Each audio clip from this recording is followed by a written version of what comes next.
All right. This is what I've been waiting for. I want to teach you guys a couple things. One is I never want you to feel that you ever have to take a back seat to a professional in any realm as it relates to the influence of a chiropractic adjustment. And so for me, again, I just told you my story, MDs, the way I grew up, parents, medical model. So I will say, very vulnerably, that like when I got in chiropractic college, I went to a guy named Dave Majors who did a talk to a group of potential patients. And he was saying things I'd never heard before. I was a first trimester student. And although I got to chiropractic school because I got injured and I thought, man, this is going to be great. I'm going to help athletes with back pain. That's what I thought. So I go to this lecture at this American Legion Hall in Richfield, Minnesota, and he starts talking about how the body heals itself.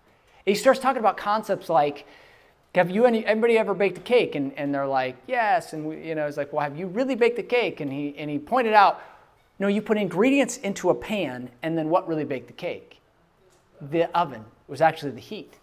And so his point was, that's actually kind of how healing works. You can't just make more healing. It's already in there. It's pre-programmed, and it runs through your nervous system. So these ideas that I remember, and the connection of the nervous system. And I remember leaving there, and I was first time I had this my first. I had just gotten my cell phone, first time. I'm dating myself. I know we just talked about your guys's. Most of you guys probably weren't even, out of diapers yet. Truthfully, it was 2001. So 2001, I got the StarTAC flip phone. Cassie, you remember those flip phones? So there was no texting. It was my first flip phone. It was my first phone. It said the flip phone. I remember calling my little sister, and I told her, I'm like, I'm learning all these things, and I feel like Dad's back had something to do with his heart attack. My dad had just had a heart attack. And she, like a little sister, listened well and just was like, oh, that's great. And then in the next week, my entire family knew that, wow, Dan thinks that Dad's back had something to do and chiropractic has something to do with the heart. And so at that point, to them, I had left the reservation. I am no longer, I'm the black sheep that I never thought I signed up for, because I was like, man, I'm just helping athletes. We're all working together in this thing, right? I didn't understand any of the philosophy or how there's differences. And lo and behold, I started feeling this. It was probably more me than them, but like this resistance. And I always felt like, man, I got to prove myself that the choices that I'm making is a worthy choice. That's really the underlying thing. Like, I want to know that what I'm saying is true. So I am a guy that I love the research. I love the science, almost to a point where I need it. Now, I know the limitations of it. But my point is, so when certain times in my journey, I launched what I'm going to show you, this poster here in a minute. I launched that, man, I created that in 2015. And now it's in thousands of chiropractic offices all over the world. And I love it because I get to teach. It teaches people not that they need to know every neurological pathway. It's just that when you look at this, there's an awe and wonder, right? There's a Jewish guy one time says, there's a book I read, it says, what I would say the difference between the Judeo-Christian worldview is there's an awe and wonder of God. There's an awe and wonder. If you don't have that awe and wonder, then I would say you're missing the boat. Like, you look at this grassy hills and the trees, and there's an awe and wonder. And I just think that's where the philosophy of chiropractic comes in. But then does the science back up what we do? So I want to give you 3 things that I can assure you, and I won't be able to expound on all of them, but what does it take for somebody to heal? What are the most important things that it takes for somebody to heal? Number 1 is what? Number 1, you said acceptance, and you guys are all, I like you guys, whoever's answering, you're all answering correctly. No interference. That's a big one, right? The number 1, we could call this different ways, but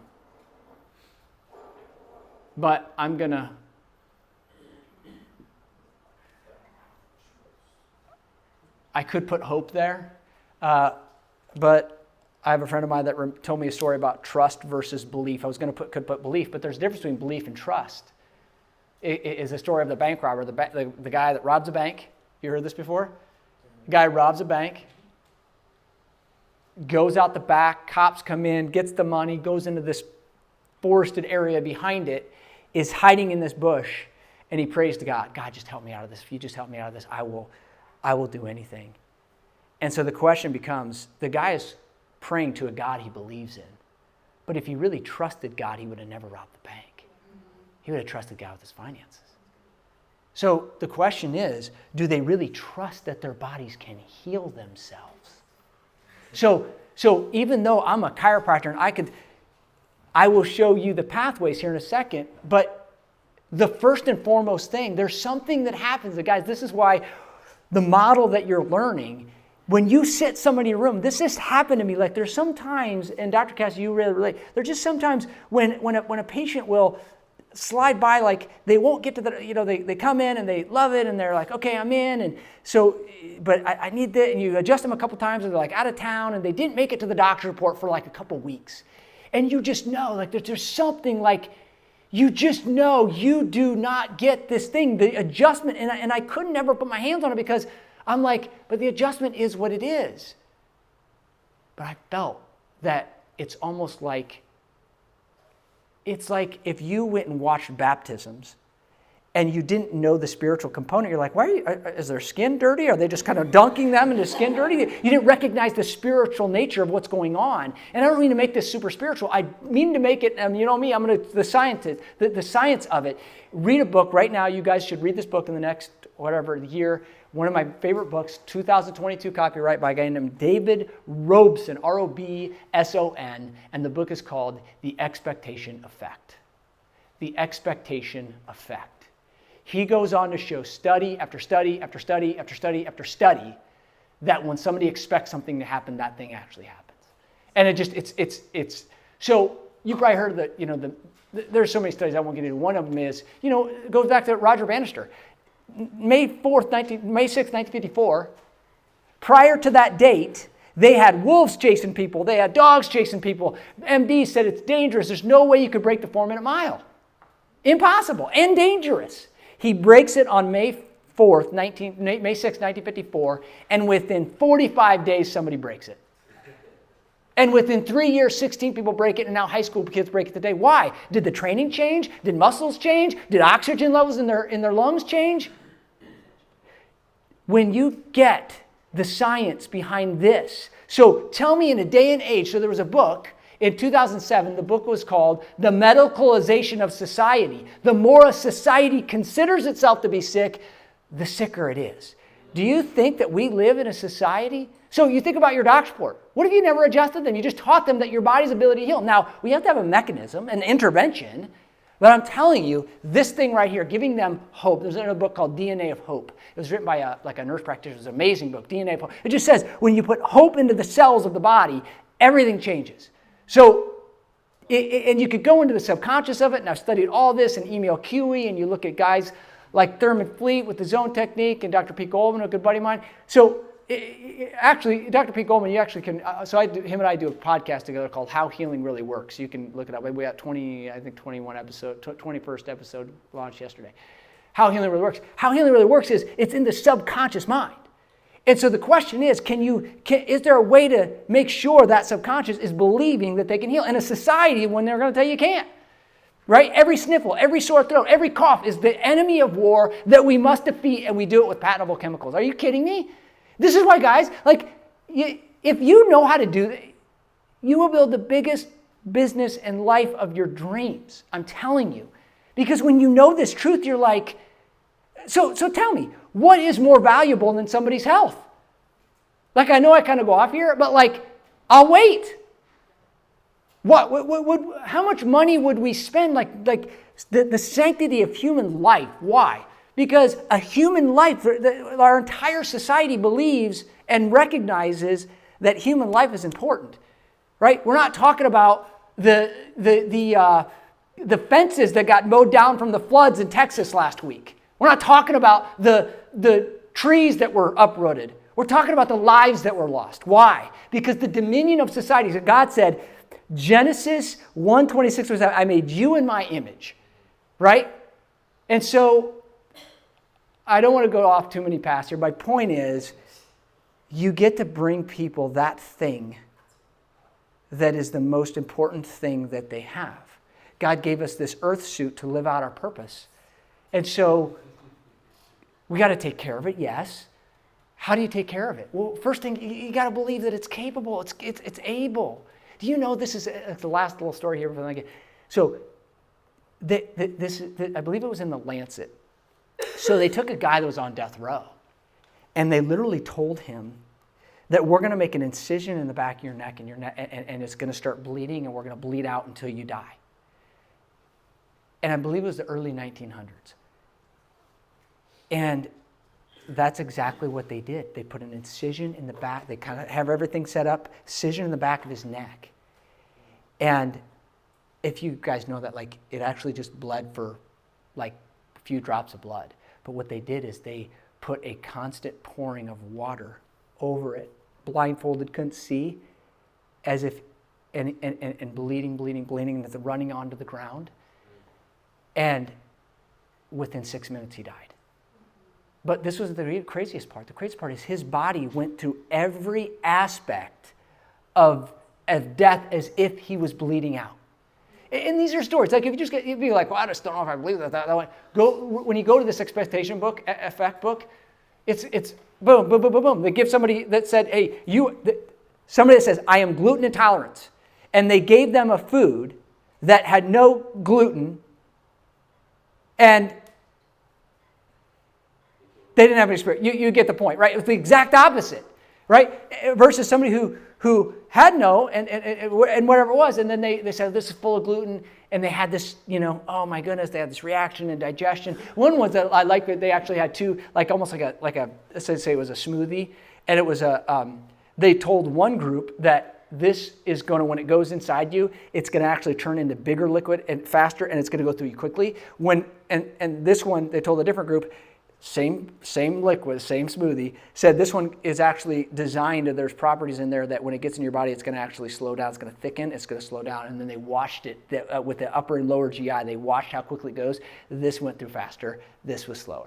So you just can't even make this stuff up as much as I want to, because sometimes you're like, I don't know if that's kind of, I would be the weird guy out there. My point in saying is, what do they need? They need a confidence in the mechanism that you're doing is going to be the thing that they need, and it creates an image in their subconscious. So number one is trust. Number two, I will say is let's just put in here interference, right? This is where we have to make sure there's interference being removed, and which we know, like, you can't deny posture's influence on the body. Abnormal posture, like, it affects everything. And we just know the macro movements and micro movements. Micro movements is spinal joint movement, and then macro movements is this overall, postural health. And then I think we'll go here, and I know I'm kind of maybe downplaying lifestyle, but then lifestyle. But lifestyle plays a part in here. Like, if you're not eating the right things, like, you also, I won't get into it, but lifestyle is critical. It just is, my buddy Pete, he's like, though, why is the person, and he'll send me videos on Instagram about, like, the 102-year-old that drinks, Miller Lite every day and candy and doesn't leave, and you're like, how does that happen? And that because there's an image that they have. I'm not saying do it, because we know that it's not conducive to good, but the bottom line is you got to put the right things in and move your body. I call it the 4 M's. I know you guys, it's always been that it's 5 essentials, but I always like to simplify things. What do you put in your mind? What do you put in your mouth? What do you put in your muscles, movement? And then what do you doing with your movement, both micro and macro? Even muscles, you got slow twitch, fast twitch.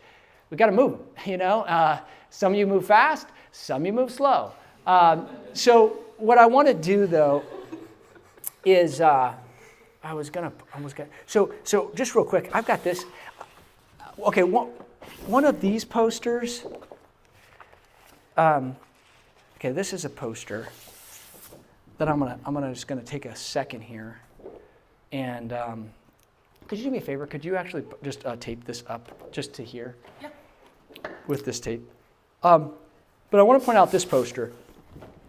This poster, by the way, they're not like, Some of them are not the best of best conditions, but there's plenty for everybody here. And then there's not plenty, this one, there's not, I don't know if there's, so you're going to have to pick and choose. Yeah, you're going to have to.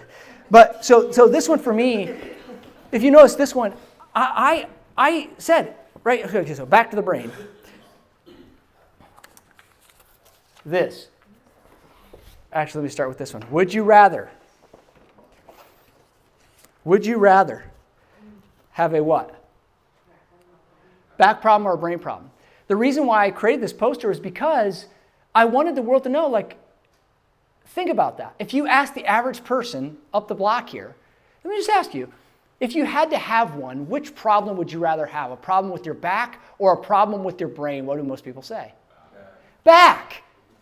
But it turns out that if you have a back problem, you have a brain problem. Not because I designed this, because the way God designed the body is it's intimately connected to the brain. Your spine and the way it's aligned and moving is intimately connected to the brain. There's nobody that would disagree with it. I have been to research centers. I've been to neurophysiology centers. I've been to medical centers. I'm saying, guys, I'll give every MD in there. Like, I welcome the debate. Tell me and show me any proof and evidence that you would have to support that the spine doesn't influence the brain. So this is the beauty of the last 20 years of evidence and science that we have. So that's a reality.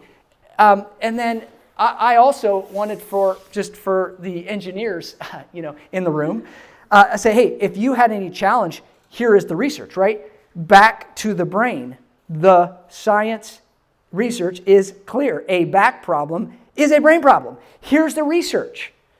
So now you guys are a little bit more, and that's just, right, a reality, and you can look at that and teach on that. For me, I want to just kind of break this down a little bit because I needed a little bit more meat on the bones. Okay, how does this work? Okay, so first off, when I teach this to a patient, it is not, as I said before, it is not to explain, all the neurological pathways or all the areas of the brain like this one right here, the nucleus tractus solitarius. That is a bad, bad boy. that is something very important because if you look at it, it's directly connected to the heart, the lungs, the GI tract, liver, and immunity. And if, as a byproduct, I mean, there's a host of symptoms that could come with it. But if you trace this all the way back, C1 and C2 are main culprits to make that bad boy not be functioning the way it could be, right? So I don't explain that to anybody. I don't even like to explain it to chiropractors or chiropractic students, even though you guys understand it. But here's what I do. So the bottom line is, and the reason why I wanted to simplify, even though this doesn't look simple, and actually you know the story. The story is, I did a talk at Life University in 2012, and Emily Barnes, is sitting in there, and what I did is I was talking about a lot of, because I just got hammered but when I was at Kansas City, there was a bunch of students that just tried to hammer me on, well, what about, you can't just come on here, and even an instructor, doctor, I won't say his name, he's a neurology guy, he was like, well, you're telling these students about like fertility and digestion and breathing, because I was just sharing testimonies. Do you have the evidence? And so I'm like, dude, really? Like, okay. And it challenged me enough I wish I would have changed my talk a little bit, but at Life, it's like, okay, what are we going to do? We're overcoming objections before they start. So on the whiteboard behind it, I put all of these pathways. And then I said, oh, by the way, if anybody challenges the efficacy of how a result like ears, hearts, lungs, breathing, digestion could happen, just refer back to this whiteboard. Well, Emily copied the whiteboard. She then was an intern in our office, and she's like, Dr. Dan, we have this huge whiteboard in the office. She's like, Dr. Dan, I think I want to put that up. Do you think it'd be good? I'm like, I don't think any patient would ever want to know that stuff. It's more for us. And she goes, but you mind if I do? And she did. And to my surprise, she was right. You'd get patients come up and be like, that's why this works better. And then they'd bring somebody else in that wasn't under care yet. You're like, this is why. You see right here, this is why. See, your TMJ, your C1, 2, 3, and see, this is why it's going to affect, your stress hormone. See why you're stressed or why you may have irregular heartbeat, whatever it was. So I didn't create it to explain it. I created it to create what? The awe and wonder. So what happens here is you've got this, and there's three pathways. You guys will know the neurology better than I do at this point. Subluxation, right? Occurs. What? Thoughts, traumas, toxins, right? 3 T's, subluxation is a what? Misalignment and decreased movement. Misalignment, decreased movement. That influences lamina 7, you remember that one? Of the spinal cord. The movement neurology goes into lamina 7 of the spinal cord. That then has 3 possibilities of interference. Number 1 is, or what we call, it is interference, but remember it's aberrant afferent input into the brain. What's aberrant mean? It doesn't mean it's abnormal because God created it in a certain way, but it doesn't mean it's great, right? Our objective is to no longer make it aberrant, but make it as fluid and normal as possible. So this aberrant is this altered input. So because of that, lamina 7, one of the first areas it goes to is the sympathetic chain ganglia. And look at this. Immune system, blood pressure, all the viscera, the disc, and the muscle spindles. I mean, we can kind of stop there. That actually would include probably about 75% of chronic disease.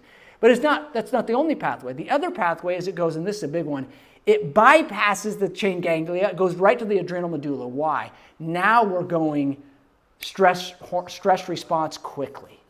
Now, amygdala, HPA axis, and as a result, again, this is intentionally to be short-term.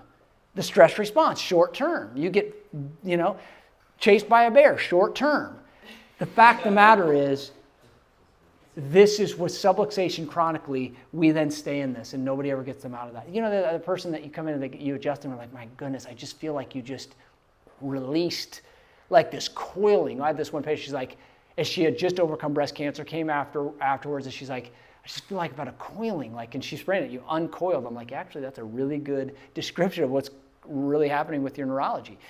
So that pathway, and then here's the other pathway. This one goes cerebellum, thalamus, and then over to the hypothalamus that actually also has an impact on the HPA axis. But now you're just dealing with, this is all the upper brain centers right here. This is the upper brain.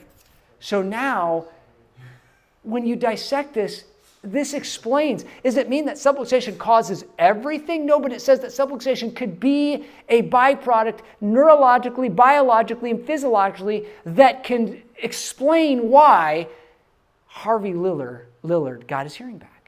How does this whole thing start? It can explain why somebody gets adjusted and they can get pregnant again. It explains why somebody gets adjusted and their asthma clears up. Allergies go away. They no longer have bronchitis. Their GERD is gone. You see? So I always had to know that what I'm doing, and simply like an adjustment, even though I'm a big, like you guys, corrective care guy, there's some people go and get, they get a couple adjustments, like things crazily happen. Now, I believe it's back to the image and trust combined with removing interference. So I just want you guys never to feel inadequate in your ability to communicate the power of an adjustment, no matter who's in front of you, no matter what room you're in, and to know the need and the necessity in today's age.